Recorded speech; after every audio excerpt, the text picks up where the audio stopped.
So I am here to present my paper, although I have given it very generic heading, but I am specifying it to the same as my previous predecessor done with Vipassana. So I have prepared something very short. My article, it is not very long or lengthy one. So once again, thank you. So Honorable Director RGNIYD, and thank you, Professor Vasanti Rajendran. So and all the delegates. Now I present my paper. So dear friends, I am here to speak about the Buddhist philosophy and its role in inculcating values among youth. I have been choose to speak about the theory part of Vipassana in order to understand it thoroughly. So I am sharing my screen if at all it is possible, so that you may see it also.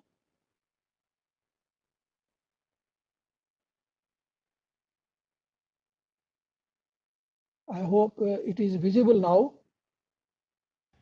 Yes, sir. Yes. Yes. Visible. Not, Yes. yeah. Visible.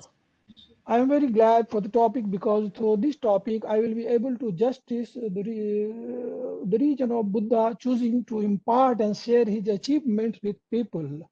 The same reason for every scholar to present his own view. Since Buddha started at the time of Buddha, same reason, it is because of compassion. It is the Buddhist philosophy that he realized under the people tree, later known as Bodhi tree, because of his great personality, realized the meaning of carrying the human life and set the goal. It is because of the Buddhist philosophical concept that declares Buddhism to be the most scientific religion based on logic and objectivity, and not on the dogmas of right and ritual alone.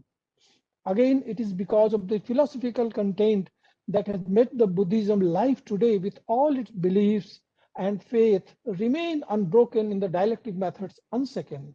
The philosophical conceptualization of the Enlightenment that made the winning team with its adherents won the hearts of people everywhere it went.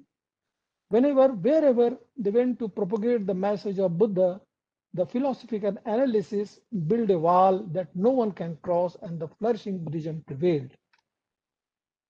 Moreover, it is to be understood here that Buddhist philosophy as preached by the Buddha was neither a philosophical lecture or system of thought, nor it was directly established to clear his take on the various technical stand, or as we can say on metaphysical concepts. Buddhist philosophy commenced, and rather I will use the word descent, from the teaching of Buddha during his 45-year-long sojourn in very simple language, and the dictums were given in very practical and naturally inferred live-like situations or happenings, rather in a scholarly debate, and there was an evident reason to it. The entire thrust of Buddhist teaching is about giving the listener a method enabling them, and not the religion, to find the way for a removal of suffering, not by mere listening or chanting or worship, but by following it. It was never an aim of Buddha to win a scholarly debate in order to establish his point along, although it happens many a time. He won, of course, that he won the debate, and many philosophical thought establishing during the process. This point made clear by writer A.K. Warder in his book Indian Buddhism, and I quote, "It is most characteristics of Buddha that he always adapts his talk to the person he is conversing with.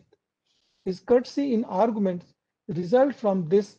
It is certainly not the way to denounce the opinions and practices of another to his face and challenge him to justify them. His method rather is to seem to adopt the other's point of view, and then by questioning and answer to improve onto until a position compatible with his own has been arrived at. Thus, he leads his partner in discussion towards the truth as he has discovered it, but so that the partner seems himself to continue his own quest in whatever form it had taken, and to arrive at a higher truth than he had previously been aware of, or more convincing moral ideas." Unquote. When a person agreed and get ready to listen or learn something, he develops an attitude within the thinking process to accommodate new values as per wish to learn. This attitude of learning is actually the real identity of being youth, since only the youth is elastic and accommodative enough to approach to receive or educated by new values or ideas. Old have their prejudices and presumption of past, and the mental status of child is not mature enough to grasp new ideas and even to listen sometimes. Hence, it can be said that whosoever had and has taken the triple refuge in front of the Buddha and agrees to be a mendicant, left behind the traditional lifestyle of the then time, must have having a youthful mind. Even physically, he might be in a mature age. Hence, all those who came with the Buddha forming the order should be called youth. Therefore, it is good to observe 12th January, but at the same time, we also think that Swami Vivekananda was not considering his concept, ideology, and effort for the youth just for a day only, or for the sake of celebration only. It is the constant efforts, and it can be derived from the life of both these great personalities, whether it is Swami Vivekananda or Lord Buddha. Both were in favor of constant efforts. But we as a society have to adopt a design, and then we remember and acknowledge the legacy of these personalities, not limited for a day or week. There will be positive vibration all around, all the year, except in the goal making of the psyche of our youth to consider the efforts of this personality and to follow the path shown by them. I have one more reason to call the adherent of Buddhism youth, and that was the system of counting their age that established by the Buddha himself. When the Buddha started, he gave to reason to that, and that was justified, since a person when entered into Buddhist order after his ordination get a new birth as he now develops a new path and the goal of his life that is chosen, and it is not given only. The first counting was the biological age with his physical birth, and now the new system of counting started with when you get new birth in the realm of Buddhism. So the youth in Buddhism means the one who has taken the birth in Buddhism, and now he is young, energetic enough to follow the path propagated by the Buddha, and after spending his childhood as Sramanera or novice, or in Tibetan Getsul, we can say. Now let us talk about today's time. We cannot stick with the above attribute in Buddhism today, and we have to take into consideration the meaning of youth as everyone us we take, that is the biological age. But this was not as the exclusivity in meaning. Rather, we can add this factor to the previous factor of counting the age. It is in addition to the previous counting with entry in the order. Now, for the sake of distinction, we may call them youthful instead of youth henceforth. Hence, in the modern time, we are addressing the Buddha message to the youth and youthful both. In my understanding, the message of the Buddha to the youth and the youthful both consists of 4 steps in order to take a step in direction to end of their torments, irritations, conflicts, and uneasiness. But let me clear first, the message Buddha is not limited to any particular section of the society. Then the only reason to discuss here about the youth is that it is the section of the society that bears the possibility and potential to take the bold step that will be required to archive the goal. That is the end of problems. That is the goal in Buddhism. Change both from within and from outside. I am here talking from the reference point of Vipassana or Vipassana, that is the practice of the youth to follow. It is the unbroken technique of meditation and is beneficial for the youth and youthful both. Let me commence with the understanding of the function of our mind, and then we will be able to understand how Vipassana works. These are 4 steps of the functioning of the mind as it is below. Our mind record any input in 5 senses and complete the process out of habit formation arose due to ignorance and lack of awareness. These are cognition, recognition, feeling or sensation in the body, and reaction. In Vipassana, one has to learn to observe this function in order to get rid of defilements already produced and to prevent the defilements for future they are going to be produced. To understand this, we have to understand the relation between mind, body, and sensation and their interrelation. let me give you a glimpse of the concept regarding Vipassana, and then it will be clear how it takes away the defilement from us. I am going to share some slides I have prepared on my understanding of Vipassana. So now I am going to share some slides I have.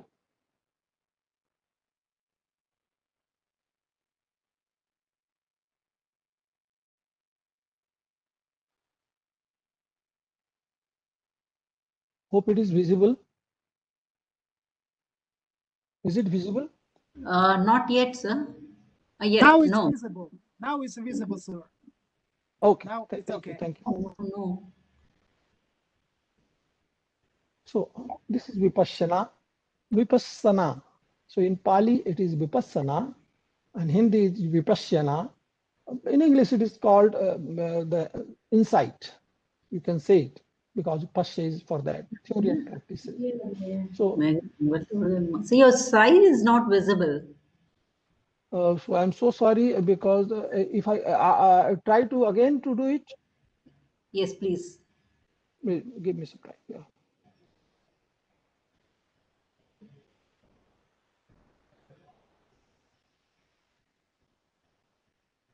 Yes, now it is visible. Now it is visible. Thank you. So the term Vipassana and alike words in other tradition also. In Buddhism, it is Vipassana, but in Sri Ravi Shankar, it is Sudarshan Kriya, and it is in Jainism the same like in Preksha Dhyan, and in English, as Alex Beman has wrote it in his book, that discerning the real. So this is the same words may have their different methodology, but in the spirit they are the same. So the next Vipassana is an ancient Indian meditation technique. It was rediscovered by the Gautam Buddha 2500 years ago, more than 25 of course. Since the time of Buddha, Vipassana has been handed down to the present day by an unbroken chain of teachers. So the concept of Vipassana, a non-sectarian meditational techniques, aims at the total eradication of mental impurities and the resultant highest happiness of full liberation, healing, not merely curing the disease, but the essential healing of the human suffering as its purpose. So Vipassana is a way of self-transformation, of the self-observation. This is the way.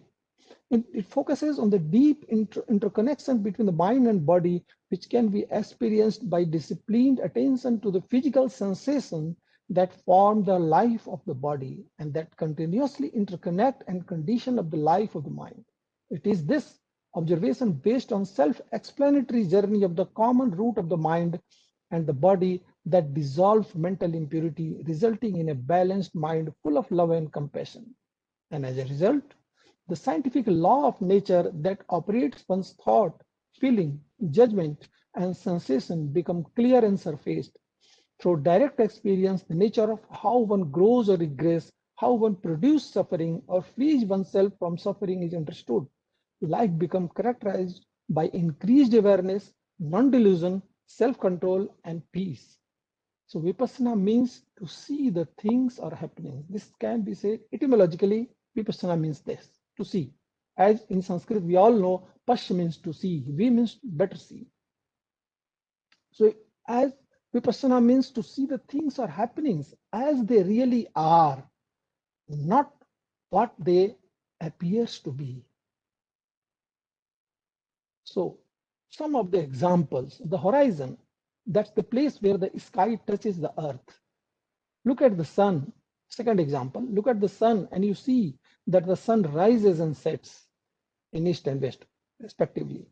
Third example, take a glass of water and put a pencil in it. The pencil appears to be crooked. These all are what we see. As ignorance is the cause of suffering, the same in the case of these three incidents of appearance only.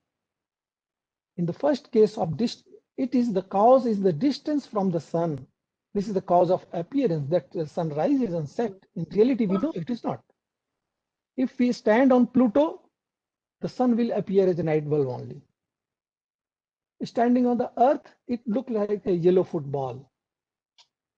But standing in front of sun, if at all it is possible, hypothetically, it will be an ultimate truth. We see naked truth. So when we meditate, we cover this distance from appearance truth and ultimate truth. So we need to understand the difference between the apparent truth and the ultimate truth. How our decision go wrong when we suffer, because we are taking decision on the basis of apparent truth. Let me take one more example, the story of 5 blind people describing an elephant. Each one, I'm not going to the detail of the story since it took too long time, we all know it. So each one of them claim to be truthful, but they are not. The expert comments of these 5 blind peoples, their opinion, suggestions, analysis, and views were wrong. They are apparent truth. Likewise, our 5 senses, ear, nose, eyes, tongue, and touch, 5 blind senses. Our suffering is increased day by day because we live in the world of appearance and not in the world of reality. This established the need to live in the world of reality.